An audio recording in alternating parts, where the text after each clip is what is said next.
Je m'appelle Thomas Lagorcé, je suis référent du domaine radiocomptage sur la région sud-ouest et je suis basé à Pau. Le domaine radiocomptage, on est essentiellement sur du pilotage de prestataires qui assure justement le déploiement et la maintenance de nos concentrateurs.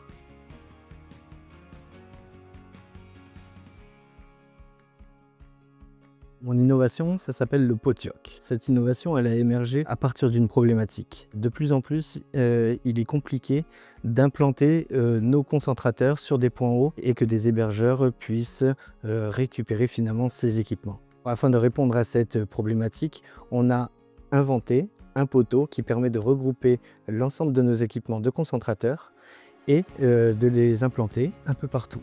Ça nous permet justement d'être autonome et de placer ce poteau là où on le souhaite. Une première expérience a été faite sur le site de Pau. Nous avons posé un poteau, un Potioc, sur le site et ce site est déjà fonctionnel finalement.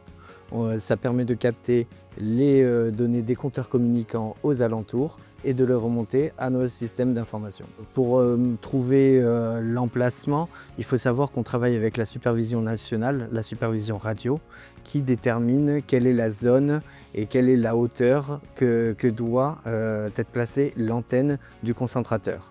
Donc une fois l'emplacement trouvé, il est très facile de pouvoir le mettre en place celui-ci car il n'y a aucune négociation à avoir avec un hébergeur, donc une facilité de mise en place. Il faut savoir que précédemment, on avait parfois jusqu'à 1 an de négociations et d'études afin de poser un concentrateur sur le toit d'un immeuble.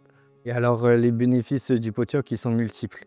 Tout d'abord d'un point de vue performance, ça va nous permettre finalement de nous implanter sur toute la région, qui va permettre une augmentation du taux de couverture sur la région, donc indirectement d'augmenter le taux de collecte de nos concentrateurs. Un gain aussi financier qui n'est pas négligeable, car dès lors que l'on fait appel à notre prestataire et à l'utilisation par exemple de nacelles pour accéder à nos équipements en hauteur, forcément on va réduire drastiquement tout le coût finalement des interventions de maintenance de nos concentrateurs. Alors, le fait finalement de ne pas faire appel à des nacelles poids lourds, à des équipements nécessitant une logistique ou bien même en essayant d'intervenir avec des moyens locaux plutôt que de traverser toute la région, forcément on est acteur de la décarbonation.